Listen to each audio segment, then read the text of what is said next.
He'd be as tall as Pete Carroll. Now, I promised Pete I wouldn't pick on him, but Pete's so short that he wasn't born and raised. He was born and lowered. But I've got one question tonight. Why are we honoring this man, John Tedesco? Have we run out of human beings? If John were a building, he'd be condemned. He says he has a strapping figure. Unfortunately, the strap broke. He wonders, why am I overweight? He goes, you eat too much, Johnny. His favorite meal is seconds.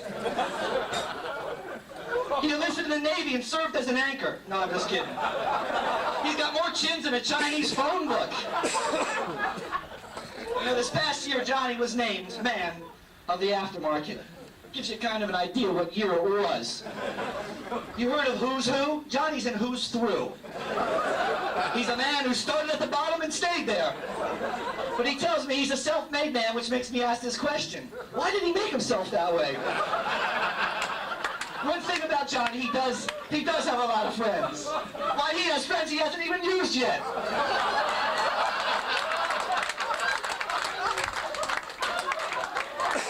A few of you remember, Johnny used to have a bad back, but he found a miraculous cure. Now I carry his luggage through the airport.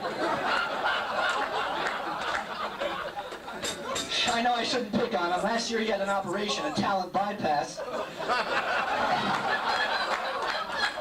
Man, all his ideas are from the 15th century. He just published a book, a very thin volume, John Tedesco's Sales Management Success Skills. 1 page, 2 sentences. When in trouble, delegate. When in doubt, mumble. You know, Johnny took me under his arm and said, I stand by my convictions as long as necessary. I appreciate his great imagination. The problem is he's using it on his expense account. Hey, Johnny, you gotta tell us where we can get those $50 scrambled eggs in Atlanta. Big spender. Johnny eats breakfast at bookbinders. You know, I get a kick out of Johnny. He's always telling stories about the good old days. Why, when our company was first starting out, a customer wrote Mr. Cardone and said, I'm interested in your products, but please don't send any salesmen. 3 days later, JT shows up. Fellow says, I thought I said no salesman. Johnny says, I'm the closest thing to no salesman we got. Somebody did a painting of our sales department. It was a still life. You think it's easy working for John Tedesco. Wrong again, relabel breath. I want to show you something.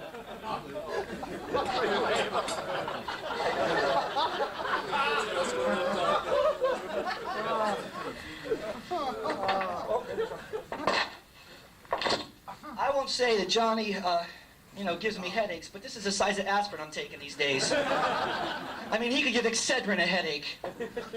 But I want you to know, salesman, that sales are up last year, and Johnny took full credit for it. I mean, Johnny's so full of baloney, I had to go to the store and buy some JT repellent. After he leaves my desk, I have to spray it around a little bit. How can you tell when Johnny's lying, guys? When his lips are moving. I mean, if he was Pinocchio, we couldn't get him through the door.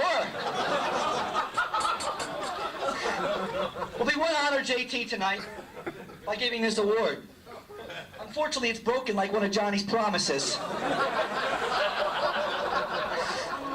But before I close, if any of you men out there are looking for a sales marketing guy who can tell a second-rate joke, I just might need to talk to you tomorrow morning. JT, Bullshooter of the Year, 1986.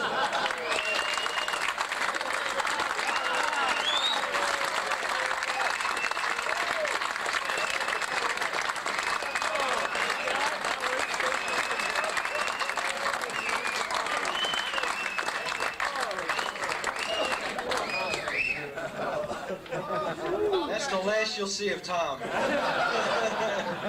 Tom, paybacks are dear. He messed up all my... I don't know where I'm at here. In closing, ain't nobody gonna get a chance to speak anymore. Oh, Lord.